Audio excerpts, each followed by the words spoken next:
Everything you can think of was here. Kristi Williams has made it her life's work to highlight the vibrant Black history of Tulsa. She gives tours and tells tales about the successful yet segregated Black Wall Street that stood here 100 years ago, before it was destroyed. What compels you to do this, to tell this history? You know, I feel that I owe it to my great aunt Janie. I know that this is my purpose because everything just aligns whenever I'm out here advocating for Greenwood. Her great aunt Janie was on a date a century ago at the Dreamland Theater when her life changed in an instant. As many as 300 Black Tulsans were killed, nearly 10,000 left homeless, and 35 square blocks reduced to ashes. 1,000 Black businesses and homes looted, burned to the ground. It all began after a Black teen was arrested for allegedly assaulting a white girl. A white mob gathered to lynch the man while a group of Black men gathered to defend him.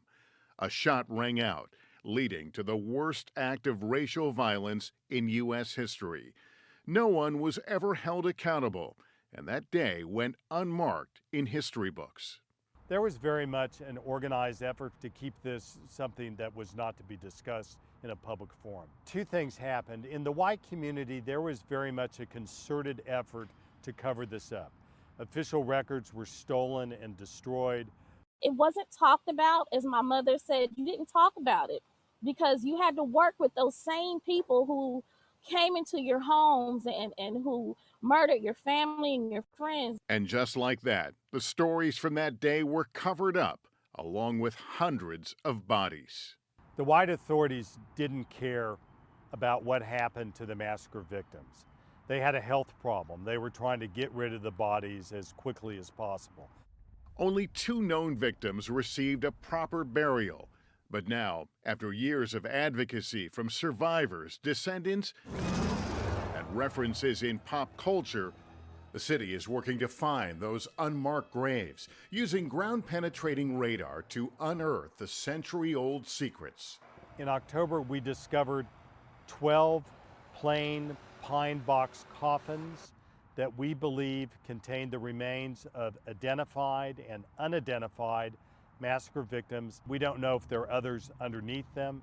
We don't know the extent of this area. In June of 2021, the city began its recovery efforts. We begin this exhumation process as the next logical step.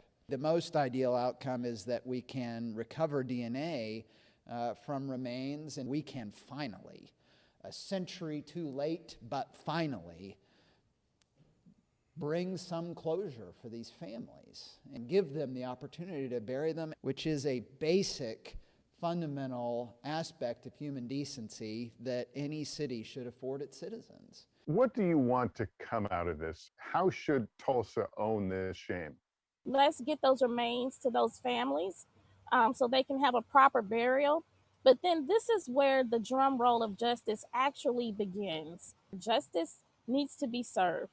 Aunt Janie survived that terrifying day, but Kristi and the community are hoping the dig will help put a spotlight on Tulsa's dark history to help rebuild a brighter future.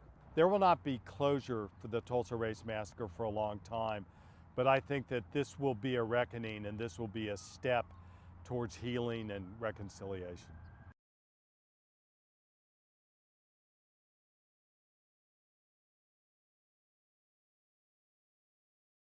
Thanks for watching our YouTube channel. Follow today's top stories and breaking news by downloading the NBC News app.